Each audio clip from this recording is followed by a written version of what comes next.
छत्तीसगढ़ी गाने देखने के लिए हमारे YouTube चैनल को सब्सक्राइब करें और नए अपडेट्स जानने के लिए बेल आइकन के बटन को क्लिक करें।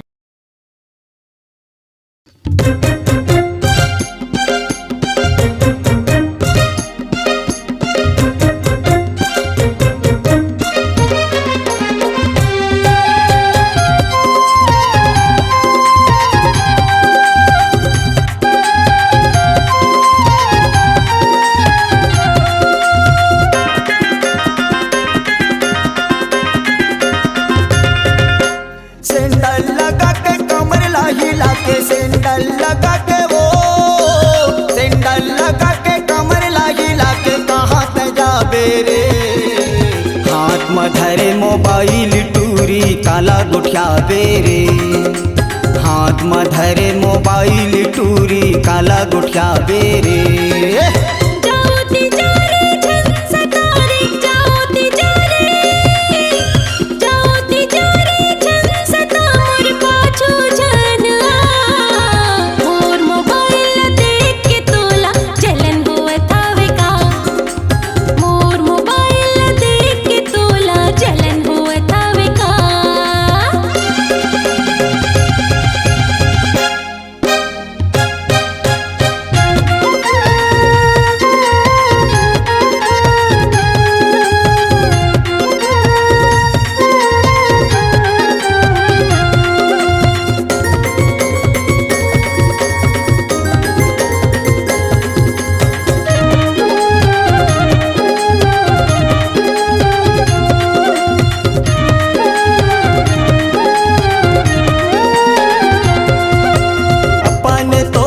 जान के गोई पूछत हाँ तोला तोर चीजे कहूँ ला गोठिया काया ही जाही मोला।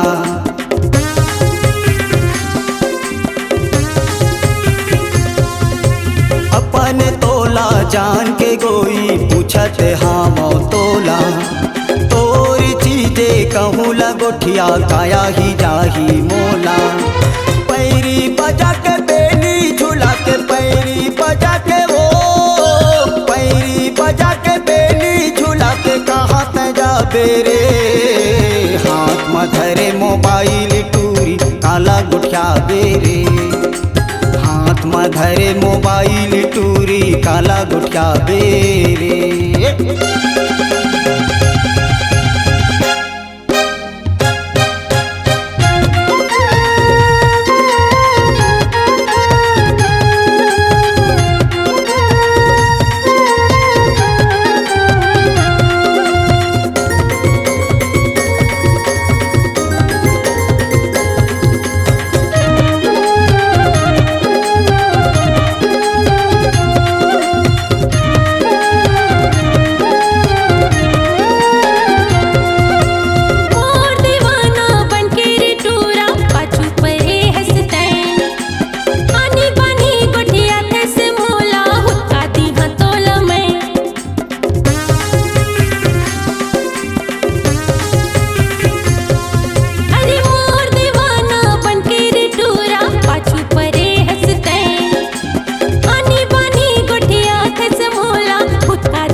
हाथ में धरे मोबाइल टूरी काला गुठिया बेरे।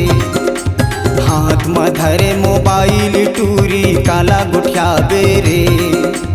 मोर मोबाइल देख के तोला जलन होवत हवे का। मोर मोबाइल देख के तोला जलन होवत हवे का। हाथ में धरे मोबाइल टूरी काला गुठिया बेरे। हाथ में धरे मोबाइल टूरी काला गुठिया बेरे।